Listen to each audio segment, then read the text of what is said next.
और अब बात गोवा अग्निकांड की करते हैं। इस मामले में एक और बड़ी खबर सामने आई है। आरोपी सौरभ लूथरा पर यह बड़ी खबर है, जिसमें किसी और के नाम पर सौरभ ने सिम ले रखा था और बुराड़ी के रहने वाले शख्स के नाम पर इसने सिम कार्ड लिया।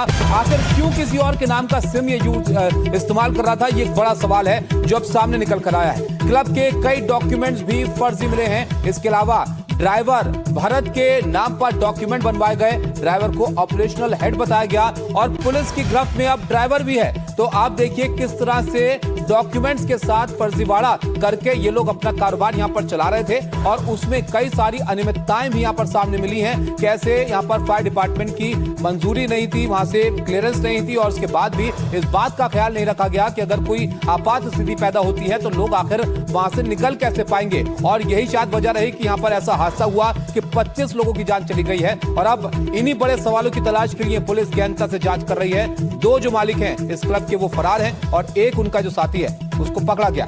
बिल्कुल, मुकेश सिंह सेंगर हमारे सहयोगी इस खबर पर लगातार नजर बनाए हुए हैं। मुकेश, ये अपने आप में बहुत बड़ी बात है कि किस तरह से डॉक्यूमेंट का फर्जीवाड़ा भी यहाँ पर लूथरा ब्रदर्स जो है वो यहाँ पर करते हुए नजर आ रहे थे। अपने ड्राइवर के नाम पर उसने डॉक्यूमेंट्स बनवा रखे हैं, जो फोन है वो किसी और के नाम पर है। क्या डिटेल्स यहाँ पर मिल रहे हैं और क्या ये सब कुछ जानबूझकर किया हुआ नहीं लग रहा है यहाँ पर? अब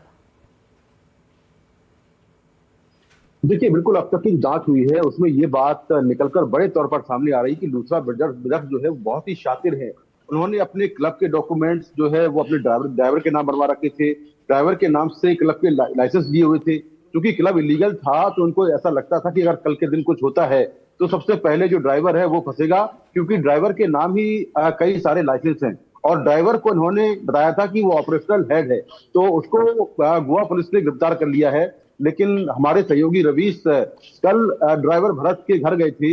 उसका बहुत ही गरीब परिवार है, बहुत एक तरह से बुराड़ी के इलाके में उसका घर है। दूसरी बात यह है कि जो सौरभ लूथरा जो सिम कार्ड का इस्तेमाल कर रहा था, यानी कि जो उसका मोबाइल नंबर था, वो जो सिम कार्ड है वो भी बुराड़ी में रहने वाले किसी और शख्स के नाम है। तो आखिर वो दूसरे के नाम का लिया हुआ सिम क्यों इस्तेमाल कर रहा था? क्या उसको लगता था कि कोई गलती हो जाएगी, कुछ परेशानी होगी तो वो बच जाएगा क्योंकि सिम कार्ड किसी और के नाम है? मुकेश, इन बातों से ऐसा लगता है कि ये लोग पहले से इस बात की तैयारी करके यहाँ पर बैठे हुए थे कि अगर ऐसा कोई हादसा होता है या ऐसी कोई बात आती है जहाँ पर फंसने की नौबत आए तो ये वहां से बचकर निकल जाए। एक आप रहेगा मुकेश हमारे साथ। उधर आप देखिए लूथरा ब्रदर्स के खिलाफ अब शिकंजा भी कसता जा रहा है। लूथरा बंधुओं के खिलाफ ब्लू कॉर्नर नोटिस जारी किया गया है। अग्निकांड के बाद से थाईलैंड ये लोग भागे थे और अब यहाँ पर ब्लू कॉर्नर नोटिस इनके खिलाफ जारी करवाया गया है ताकि इनकी हर मूवमेंट की जानकारी एजेंसियों को मिल पाए, ये कहीं छुप ना पाए, कहीं भाग ना पाए।